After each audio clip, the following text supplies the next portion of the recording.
नमस्कार। जरा सोचिए, एक खाली जमीन, हाथ में एक नक्शा और एक बहुत बड़ा सपना। क्या ये मुमकिन है कि बिल्कुल जीरो से मतलब स्क्रैच से एक पूरा शहर खड़ा कर दिया जाए? आज हम एक ऐसे ही कह सकते हैं एक असाधारण प्रोजेक्ट की कहानी में जा रहे हैं जो हमें दिखाता है कि भारत का भविष्य कैसा दिख सकता है। और हमारी कहानी का जो सेंटर पॉइंट है वो है ये नंबर 4। अब ये सिर्फ एक गिनती नहीं है, नहीं, ये इस बात का सिंबल है कि इंडिया में कोई चीज कितनी रेयर, कितनी खास हो सकती है। तो क्या मतलब है इस नंबर का?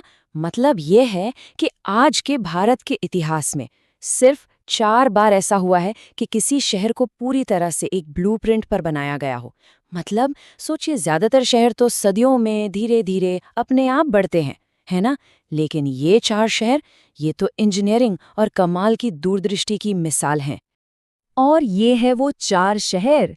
ले कॉर्ब्यूजियर का डिजाइन किया हुआ चंडीगढ़, गुजरात की हरी भरी राजधानी गांधीनगर, मंदिरों का शहर भुवनेश्वर, और आज जिसके बारे में हम बात कर रहे हैं, नवा रायपुर अटल नगर। ये शहर असल में भारत की शहरी प्लानिंग के सबसे बड़े एक्सपेरिमेंट्स हैं। तो चलिए शुरू करते हैं। सबसे पहले समझते हैं कि ये शहर कितना बड़ा है, इसका स्केल क्या है और इसके पीछे की सोच कितनी बड़ी थी। आखिर इतने बड़े प्रोजेक्ट की शुरुआत हुई तो हुई कैसे? 8013 हेक्टेयर। ये नंबर सुनने में शायद उतना बड़ा न लगे, लेकिन इसको समझने की कोशिश करते हैं। अंदाजा लगाइए, ये मुंबई शहर के आधे से भी ज्यादा बड़ा इलाका है और ये पूरा का पूरा एरिया नए सिरे से बसाया गया है। पर एक मिनट, ये जमीन पूरी तरह खाली नहीं थी। छत्तीसगढ़ की ये नई राजधानी बनाने के लिए राखी और कुठेरभाटा जैसे गांवों को, कह सकते हैं, एक जगह से दूसरी जगह शिफ्ट किया गया, उन्हें रिहैबिलिटेट किया गया। मतलब ये एक ऐसा बदलाव था जिसने हजारों लोगों की जिंदगियों पर असर डाला। अच्छा, हर शहर की ना अपनी एक पहचान होती है, एक आइडेंटिटी। और नवा रायपुर की पहचान भी वक्त के साथ बदली है। इसका सबसे बड़ा सबूत इसके नाम का सफर। देखिए, ये सफर शुरू हुआ 2014 में नया रायपुर के नाम से। फिर 2018 में इसे पूर्व प्रधानमंत्री अटल बिहारी वाजपेयी जी को समर्पित करते हुए नाम दिया गया अटल नगर। और आखिर में 2019 में इन दोनों नामों को मिला दिया गया और इसकी आज की पहचान बनी नवा रायपुर अटल नगर। ठीक है, तो नाम तो फाइनल हो गया, लेकिन एक राजधानी का असली काम क्या होता है? एडमिनिस्ट्रेशन चलाना है ना? तो चलिए अब देखते हैं कि ये शहर छत्तीसगढ़ के नए पावर सेंटर के तौर पर काम कैसे करता है। किसी भी राजधानी की रीढ़ की हड्डी मतलब बैकबोन उसका एडमिनिस्ट्रेटिव स्ट्रक्चर होता है। और नवा रायपुर को बनाते समय इस बात का बहुत खास ध्यान रखा गया कि यहाँ से पूरे स्टेट का शासन बिना किसी रुकावट के एकदम स्मूथली चल सके। और इस शहर के एडमिनिस्ट्रेटिव हार्ट में हैं ये 2 बड़ी इमारतें। एक है महानदी भवन, जहां सारे बड़े पॉलिसी डिसीजन लिए जाते हैं, मतलब मंत्रालय और सचिवालय। और दूसरा है इंद्रावती भवन, जहां से उन डिसीजंस को लागू किया जाता है। इन दोनों को एक ही जगह पर बनाने का फायदा ये हुआ कि काम में तेजी आई और चीजें ज्यादा एफिशिएंट हो गई।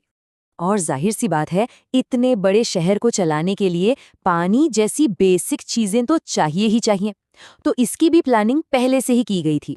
शहर की पानी की जो जरूरतें हैं वो महानदी नदी पर बने टीला बांध से पूरी होती हैं। मतलब एक सस्टेनेबल फ्यूचर को ध्यान में रखा गया है। अच्छा, कोई भी शहर सिर्फ सरकारी इमारतों से तो नहीं चलता, सही बात है। असली ग्रोथ, असली तरक्की आती है नॉलेज और इंडस्ट्री से। तो चलिए अब नवा रायपुर के उन पिलर्स को देखते हैं जो इसके फ्यूचर को, इसके भविष्य को बना रहे हैं। नवा रायपुर की जो ग्रोथ स्टोरी है ना, वो 2 पटरियों पर एक साथ चलती है। एक तरफ है ज्ञान और शिक्षा और दूसरी तरफ है इंडस्ट्री। मतलब सोच ये है कि अच्छे एजुकेशनल इंस्टीट्यूट्स टैलेंट को खींचेंगे और फिर इंडस्ट्री उन्हें जॉब्स के मौके देगी। एक पूरा इकोसिस्टम। और ये सिर्फ कोई भी ऐरे गैरे कॉलेज नहीं है। यहाँ देश के कुछ सबसे टॉप इंस्टीट्यूट्स हैं, जैसे टेक्नोलॉजी के लिए आईआईटी, लॉ के लिए एचएनएलयू और मैनेजमेंट के लिए आईआईएम। ये सब मिलकर इस शहर को एक नॉलेज हब बनाने की नींव रखते हैं। अब इस नॉलेज को इकोनॉमी में बदलने के लिए यहाँ पर अलग अलग तरह के इंडस्ट्रियल पार्क बनाए गए हैं। आईटी और साइंस पार्क से लेकर इलेक्ट्रॉनिक मैन्युफैक्चरिंग पार्क तक। मतलब मकसद बिल्कुल साफ है, इकोनॉमी को सिर्फ एक चीज पर डिपेंडेंट नहीं रखना है, बल्कि हर सेक्टर में ग्रोथ के मौके बनाने हैं। इनमें से एक बहुत ही इंटरेस्टिंग प्रोजेक्ट है जेम्स एंड ज्वेलरी पार्क। इसे एक एसईजी के तौर पर डेवलप किया जा रहा है। अब ये शब्द एसईजी शायद कई लोगों ने सुना होगा, तो चलिए समझते हैं कि ये आखिर होता क्या है। सेज का मतलब है स्पेशल इकोनॉमिक जोन।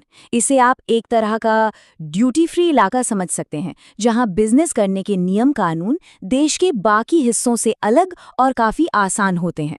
और इसका एक ही मकसद होता है, विदेशी इन्वेस्टमेंट को अट्रैक्ट करना और एक्सपोर्ट को बढ़ाना। और इसे बनाने का तरीका भी काफी मॉडर्न है, पीपीपी मॉडल, यानी पब्लिक प्राइवेट पार्टनरशिप। इसमें होता क्या है कि सरकार और प्राइवेट कंपनियां मिलकर काम करती हैं। इससे प्रोजेक्ट को सरकारी सुरक्षा भी मिल जाती है और प्राइवेट सेक्टर की एफिशिएंसी भी, मतलब दोनों का फायदा। तो ठीक है, हमने एडमिनिस्ट्रेशन की बात कर ली, इकोनॉमी की बात कर ली, लेकिन कोई भी शहर सिर्फ ऑफिस और फैक्ट्रियों से तो पूरा नहीं होता ना। उसकी एक आत्मा भी होती है, एक सोल।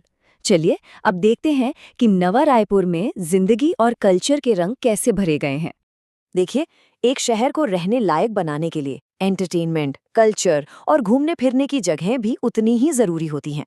और नवा रायपुर के जो प्लानर्स थे, उन्होंने इस बात का भी पूरा ध्यान रखा है। जैसे यहाँ एंटरटेनमेंट के लिए नंदनवन जंगल सफारी है, जो एशिया की सबसे बड़ी मैनमेड सफारी में से एक है। छत्तीसगढ़ की आदिवासी संस्कृति और विरासत को संभालने के लिए पुरखौती मुक्तांगन है। और बड़े बिजनेस इवेंट्स के लिए दिल्ली के प्रगति मैदान की तरह एक बहुत बड़ा ट्रेड सेंटर भी बनाया गया है। नवा रायपुर की ये पूरी कहानी हमें एक बहुत बड़े सवाल पर लाकर खड़ा कर देती है। आज जब भारत के शहर भीड़ और अव्यवस्था से जूझ रहे हैं, तो क्या चंडीगढ़ और नवा रायपुर जैसे प्लान्ड शहर ही हमारे भविष्य का रास्ता है? क्या यही वो ब्लूप्रिंट है जिससे भारत के आने वाले कल के शहर बनेंगे?